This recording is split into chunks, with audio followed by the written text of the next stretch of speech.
আসসালামু আলাইকুম সাদিক ভাই। ওয়ালাইকুম আসসালাম। কেমন আছো রফিক? আলহামদুলিল্লাহ ভালো আছি। আরে টিভিতে তোমার অনুষ্ঠান তো বেশ জমে উঠেছে। সবই আপনাদের দোয়া সাদিক ভাই। এই 1050 টাকা এই মাসের মাসিকিয়া নোট। আলহামদুলিল্লাহ আলহামদুলিল্লাহ।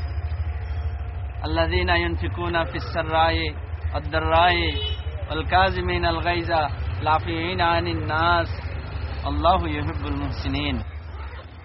যারা সচ্ছল কিংবা অসচ্ছল উভয় অবস্থায় আল্লাহর রাস্তায় সাহায্য করে, নিজেদের রাগকে দমন করে এবং অপরের অপরাধ ক্ষমা করে, আল্লাহ এই সমস্ত লোকদেরকে খুব বেশি ভালোবাসেন, খুব ভালোবাসেন। স্যার, তোমার চাচ্চু আমাদের ওয়ার্ড সভাপতি। আসসালামু আলাইকুম। ওয়ালাইকুম আসসালাম। বড় হলে আব্বুর মতো আল্লাহর পথে অর্থ ব্যয় করবে। জি ইনশাআল্লাহ। আসি সাদিক ভাই, আল্লাহ হাফেজ। আসসালামু আলাইকুম। ওয়ালাইকুম আসসালাম।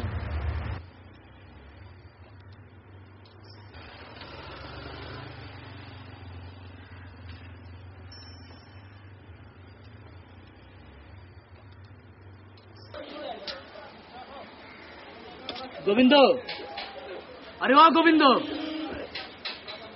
এটা রফিকদা, নমস্কার। নমস্কার। তোমার বাবার অবস্থা কেমন? ডাক্তার দেখে গেছে? আগে ডাক্তার দিয়ে গেছে, এখন কিছুটা ভালো, ওষুধ দিয়ে গেছে। আমি ফেরার পথে তোমার বাবাকে দেখে যাব, আর তোমার বাবার ঔষধের জন্য আর তোমার পরীক্ষার ফি বাবদ এই টাকাগুলি রাখো। আপনার সাহায্য না পেলে আমার বাবার সুস্থ হতো না দাদা, আমার পড়ালেখা বন্ধ হয়ে যেত। ভগবান আপনার মঙ্গল করুক। হে ঈশ্বর, তুমি রফিকটার মঙ্গল করো ঈশ্বর।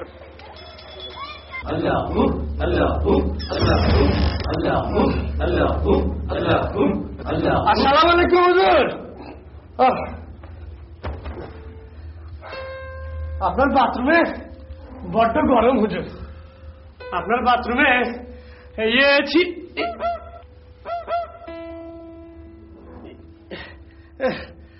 ছিভিট কেমন লাগবে হুজুর? বড্ড গরম। বাহ বাহ বাহ বাহ বাহ। হুজুর, উজবেকিস্তান থেকে মাদারের লাগে যে টাইল জানাই দিছি তা ফিট করে দেওয়ার পর মাদারটা কেমন ঝকঝক ফক ফক করবার লাগছে। হ্যাঁ, তাই শুনলাম কারেন্ট চলে গেলে নাকি মাদারটা অন্ধকার হয়ে যায়। তা তো থাকবোই।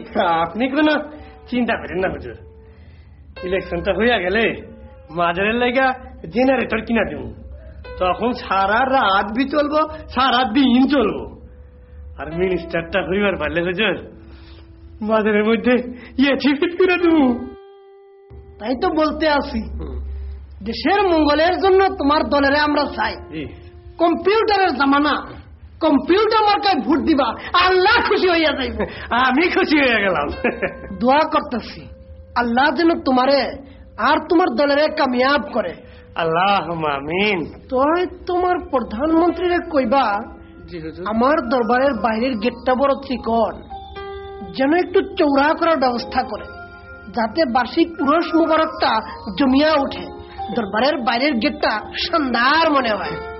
এ নিয়ে আপনি কিচ্ছু ভাববেন না হুজুর, শুধু ইলেকশনটা শেষ হোক, আমি সব ঠিক করে দেব। তাই কইছিলাম কি হুজুর, আমার যেটা লাগা, আমার যত পীর ভাই আছে আর আপনার যত মুরিদান আছে, সবাইরে যদি একটু কুয়া দিতেন, বুঝেনি তো সামনে ইলেকশন। আল্লাহ আল্লাহ।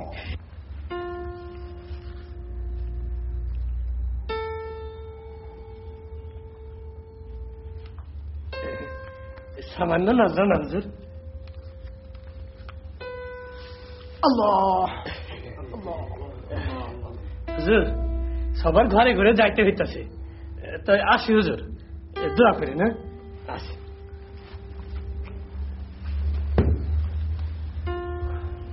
চল বস, খালি সাহেবের কথা বললেন না।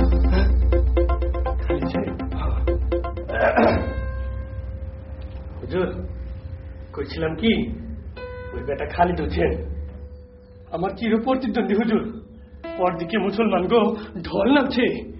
আমি কইলাম হুজুর পরে মৌলবাদীকে ঘরে ফেলামু।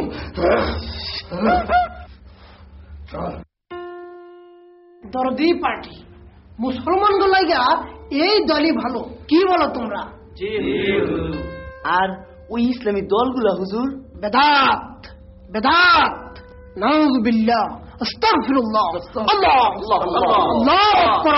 হুজুর বাবা, যারা আল্লাহর আইন কায়েম করতে চায় সেসব ইসলামী দল বেদাত হইলে এই যে দরদি পার্টি, বন্ধু পার্টি, যারা আল্লাহর বিরুদ্ধে আইন কায়েম করতে চায় তারা বেদাত না দাত? খামোশ বেয়াদব, বেত্তামিজ, কমবক্ত, জাহেল, মূর্খ, হুজুরের সামনে অর্থ বুঝা কথা কইবা, যত সব।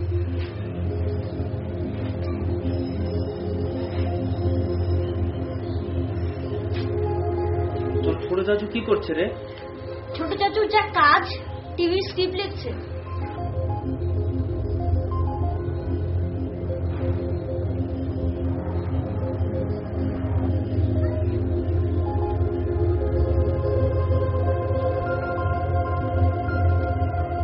রফিক, আব্বা কিছু বলবে?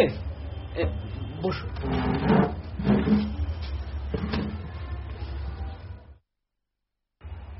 রফিক, দেখ বাবা, তোরা দুই ভাই মিলে ভাগাভাগি করে বাড়ি ভাড়ার সংসার খরচ চালাস, তাতেও তোর কাছে প্রতি মাসে কয়েক হাজার টাকা থাকার কথা। এত টাকা কি করিস তুই?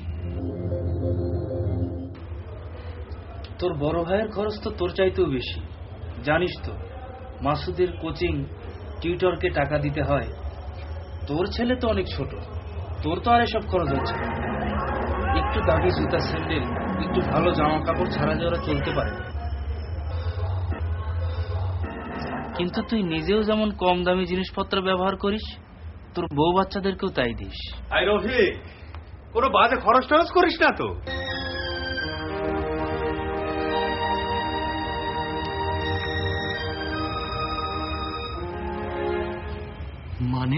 মানে আজকাল তো অনেকের আবার বাজে নেশা টিশা থাকে।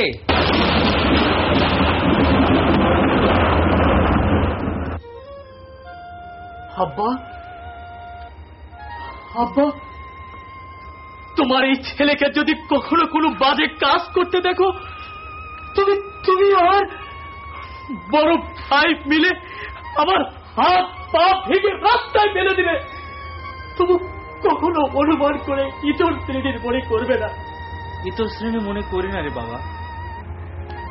আব্বা, তুমি মা ভাই ছোটবেলা থেকে শিখিয়েছ প্রতিটি কাজের হিসাব আল্লাহর কাছে দিতে হবে। সমাজ, সংসার, এমনকি রাষ্ট্রেও যদি সে বিপর্যয়ের সৃষ্টি করে তার কথার দ্বারা, ব্যবহারের দ্বারা, তবে এই দুনিয়ার বিচারকের কাছে সে ক্ষমা পেলেও আল্লাহর কাছে ক্ষমা পাবে না। তোমাদের সেই শিক্ষাই তো আমার আদর্শ। কেন আমাকে ভুল বুঝছো? তাহলে এত টাকা করিস কি তুই? ব্যাংকে জমা, শ্বশুর বাড়িতে পাঠাস, জুয়া খেলিস। জেনে রাখিস, বাপ মার ঋণ সবচেয়ে বড় ঋণ। বাপ মার মনে কষ্ট দিয়ে কখনো উন্নতি করতে পারবি না। কোথায় আমি বাপ মাকে কষ্ট দিচ্ছি? 300 টাকার চশমা দিয়ে যদি চলে যায়, তবে কেন 4000 টাকা দামের চশমা কিনবো? যে সমাজে, যে দেশে এখনো আল্লাহর আইন প্রতিষ্ঠা হয়নি, সেই দেশে বসবাস করে কেন এই অপচয় করব? আচ্ছা বাবা, থাম। তোর যদি আল্লাহকে এতই ভয়, তো বাবা চল না আমাদের হুজুর কেবলার কাছে, মুরিদ হবি। হুজুর কেবলা মুরিদ? হ্যাঁ চল, তুই রাজি হলে এক্ষুনি আমি তোকে হুজুর বাবার কাছে নিয়ে যাব। হুজুরের কাছে যেতে আমার আপত্তি ছিল না ভাই, কিন্তু নামাজ, রোজা, হজ, যাকাত এসব মৌলিক ইবাদতের নিয়ম কানুন তো আমি জানি। কোন মানুষ যদি এসব না জানে, তখন জানার জন্য, শিখার জন্য হুজুরের কাছে যাবে। তাছাড়া আর কি জন্য যাবে? আরে কি জন্য যাবে মানে? মানুষের আয় উন্নতি আছে না, তার জন্য যাবে। বিপদ আপদের মুক্তির জন্য যাবে। সব কিছুর মালিক আল্লাহ।